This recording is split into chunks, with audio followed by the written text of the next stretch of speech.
Hello friend, तो हम लोग विद्युत धारा चैप्टर का कुछ न्यूमेरिकल पढ़ रहे थे। तो इसी सिलसिले में आज हम लोग 11 नंबर न्यूमेरिकल को पढ़ेंगे। देखिए 11 नंबर बोल रहा है, जब किसी विद्युत हीटर की टर्मिनलों के बीच विभवांतर 110 वोल्ट है तो हीटर स्रोत से 2 एम्पियर की धारा लेता है। यदि विभवांतर 220 वोल्ट कर दिया जाए तो हीटर स्रोत से कितना धारा लेगा। सबसे पहले मान लेते हैं कि ये हीटर का रेसिस्टेंस है यानी प्रतिरोध है R। बोल रहा है कि इसके सिरों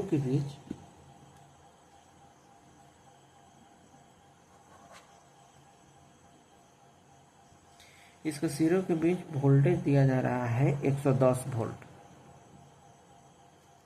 तब इसमें करंट फ्लो हो रहा है 2 एम्पियर का।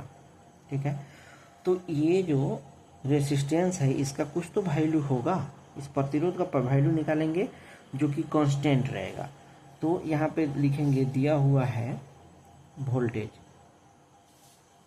विभवांतर भी लिख सकते हैं, वोल्टेज भी लिख सकते हैं। विभवांतर बराबर 110 वोल्ट। ठीक है, करेंट यानी कि विद्युत धारा 2 एम्पियर। तो लिखेंगे हीटर का प्रतिरोध,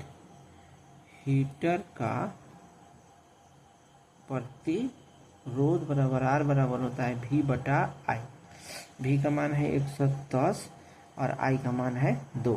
कटाएंगे 2 पचे 2 पचे 10, 55 ओम। हीटर का प्रतिरोध आ गया 55 ओम। अब बोल रहा है कि जब इस वोल्टेज को हटाकर यहाँ पे नया वोल्टेज 220 वोल्ट लगा दिया जाए तो लिखेंगे यहाँ पे अगेन विभवांतर 220 वोल्ट, इसलिए विद्युत धारा V बटा I, V का मान 220, V बटा R होता है विद्युत धारा बराबर 220 बटा R है ये 55। अब 55 से इसको हम कटाएंगे तो पहले 11 से कटा दो, 11 पचे 55, 11 दूना 22, 5 से इसको काटो, 5 का 20, 4। ये विद्युत धारा I का मान आ गया 4 एम्पियर। ठीक है ना। इसमें लॉजिक सिर्फ ये छुपा हुआ है कि जो ये विद्युत धारा का ये जो हीटर है, इस हीटर का प्रतिरोध कांस्टेंट रहेगा, उसका मान निकाल देंगे पहले। उसके बाद फिर वोल्टेज जो नया दिया वो वोल्टेज लेके वोल्टेज बटा हीटर का प्रतिरोध से भाग दे देंगे, करंट निकल जाएगा। ठीक है, ये क्वेश्चन देखिए। ओम के नियम के सत्यापन के लिए किए गए एक प्रयोग में किसी प्रतिरोध में प्रवाही धारा I तथा उसके सिरों के बीच का विभवांतर भी मापे गए हैं। नीचे दिए गए मानों से I तथा V के ग्राफ खींचिए। दर्शाइए कि ये प्रेक्षण ओम के नियम को सत्यापित करता है और प्रतिरोध भी निकालता है। देखो ओम का नियम कहता है कि जो करंट है वह डायरेक्टली प्रोपोर्शनल टू जितना वोल्टेज अप्लाई करते हैं उसके होता है।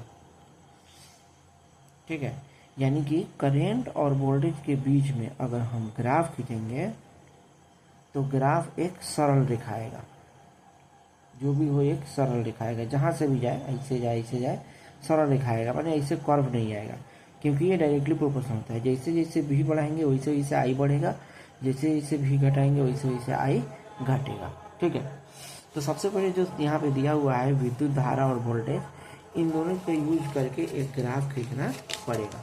तो देख रहे हैं विद्युत धारा 8, 16, 24 इस तरह से दिया हुआ है। 0.8, 1.6 देखेंगे न्यूमेरिकल वैल्यू तो 8, 16, 24, 32 इस तरह से है। धारा को भी अगर न्यूमेरिकल वैल्यू देखेंगे पॉइंट हटा के तो 1, 2, 3, 4, 5 इस तरह से। तो क्या करेंगे कि सबसे पहले हम इस तरह से एक मूल बिंदु लेके यहाँ से 0.8, फिर क्या है 1.6, तो जितना दूरी ये है उतना ही दूरी पर यहाँ पे 1.6, फिर उतना ही दूरी पर यहाँ पे 2.4, फिर 3.2,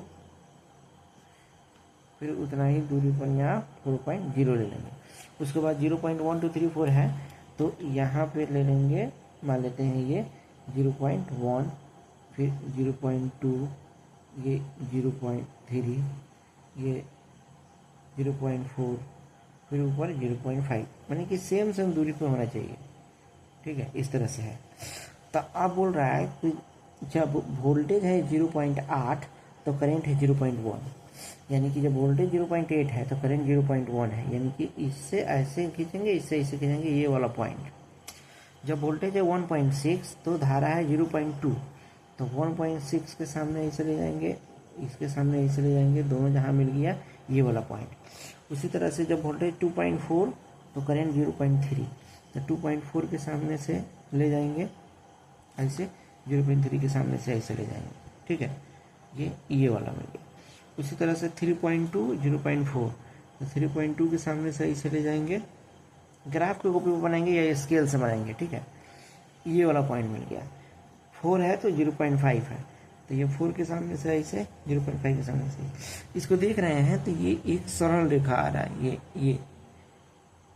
ये सरल रेखा आ रहा है, ये देख रहे हैं ना, ये 0 से जा रहा है। जब वोल्टेज 0 तो करंट भी 0, तो ये सरल रेखा आ रहा है, ये दिखा रहा है कि वोल्टेज और करंट के बीच में एक सरल रेखा है, यानी कि ये जो I है ये डायरेक्टली प्रोपोर्शनल टू V है, यानी कि जो करंट है, विद्युत धारा है, वो वोल्टेज के डायरेक्टली प्रोपोर्शनल है। ठीक है, तो यहाँ से ओम का नियम सत्यापित हो गया। फिर बोल रहा था कि प्रतिरोधक का प्रतिरोध भी निकालें। अब हमको इसका प्रतिरोध भी निकालना है। तो किसी भी एक बिंदु को ले लीजिए, इसी बिंदु को ले लीजिए।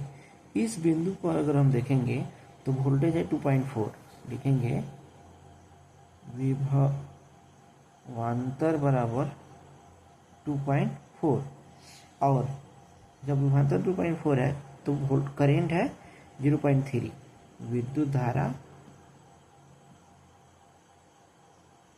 बराबर 0.3, इसलिए प्रतिरोध बराबर V/I। V का मान है 2.4, I का मान है 0.3, पॉइंट से पॉइंट हटा देंगे, 3 × 8 = 24, 8 ओम, इसका प्रतिरोध हो जाएगा 8 ओम। ठीक है।